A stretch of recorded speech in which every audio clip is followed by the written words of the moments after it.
गांव के बाहरी इलाके में एक पुराना खंडहरनुमा घर खड़ा था। ये घर गांव के सबसे पुराने हिस्से में स्थित था, जहां से गांव की सीमा शुरू होती थी। उसकी टूटी फूटी दीवारें और अंदर घुस चुकी जंगली घास उसे एक भूतिया और खौफनाक एहसास देती थी। लोग उसे काली हवेली के नाम से जानते थे।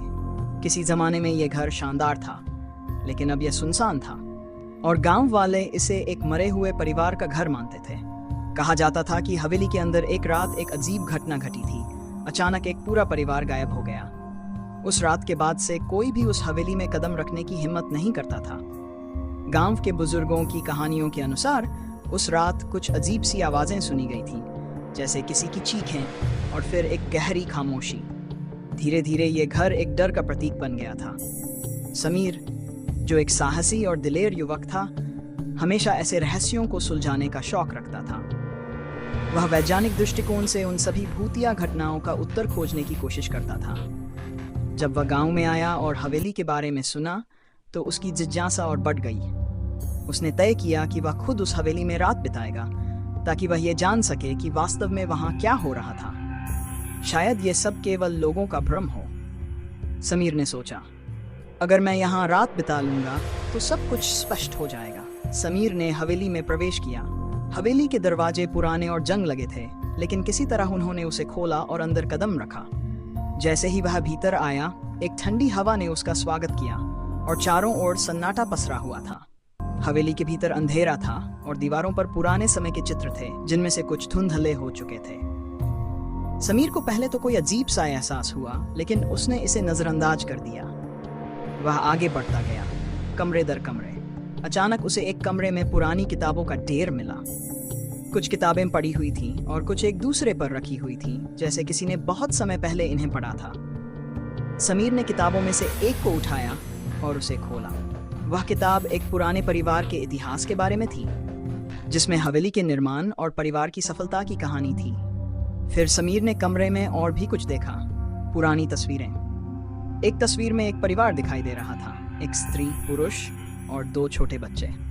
उनके चेहरे पर अजीब सी उदासी और घबराहट थी। समीर ने इन तस्वीरों को गौर से देखा और तभी उसकी नज़र एक अन्य तस्वीर पर पड़ी। यह तस्वीर उसी परिवार की थी, लेकिन इसमें केवल एक स्त्री और पुरुष थे और दोनों की आंखों में एक गहरी पीड़ा थी। तभी अचानक कमरे की बत्तियां बुझ गई और चारों ओर घना अंधेरा छा गया। समीर घबराया नहीं, क्योंकि उसे लगा कि बिजली चली गई होगी, लेकिन जैसे ही वह अपनी टॉर्च को निकला, उसने महसूस किया कि किसी ने अचानक उसका हाथ पकड़ लिया था। वह चौंका और टॉर्च की रोशनी इधर उधर घुमाई, लेकिन कुछ नहीं दिखा। अचानक एक आवाज आई, तुम यहाँ क्यों आए हो? समीर चौंक कर मुड़ा और सामने एक महिला का रूप देखा। उसकी आंखें खाली थीं और उसका चेहरा हड्डियों जैसा दिख रहा था। उसका चेहरा बेहद मुरझाया हुआ था और उसकी आंखों से खून की बूंदें टपक रही थीं। महिला ने उसे घूरते हुए कहा, तुमने इस जगह को क्यों चुना?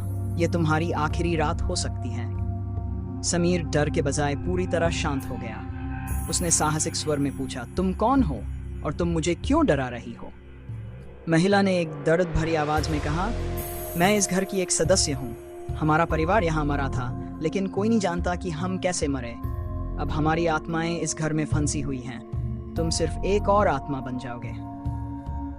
समीर ने उसकी बातें ध्यान से सुनी और उसकी इच्छा हुई कि वह जान सके कि इस घर में क्या हो रहा था, लेकिन इसके लिए उसे पहले खुद को पूरी तरह से समझना होगा। समीर ने महिला से कई सवाल किए, लेकिन वह हर बार अपनी बातों को घुमा देती।